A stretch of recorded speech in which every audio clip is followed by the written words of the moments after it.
So common mistake number 3 is forgetting colons. If you are new to Python or you are transitioning over from another language, this is an easy mistake to make. Today, let's take a look at some common mistakes in PyCharm now. So here we have 3 classic examples where we've missed out a colon and we are going to run into an error. We have a user-defined function, we have a conditional statement, and we have a for loop. If I were to run this program now, we will immediately see an error. Let's see what happens. And there we go. And you can see invalid syntax. We have a syntax error. It's even telling us we are missing a colon.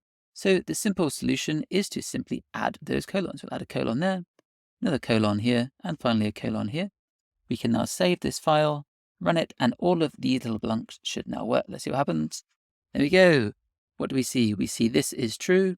We see 0, 1, and 2. And we're not actually calling this function, so we don't see the return. But if we were to call the function, we would see that as well. But there are no more syntax errors, so it's easy to fix them. But of course, if you are new to the language, it's also easy to make these errors if you're not used to using colons after blocks in Python.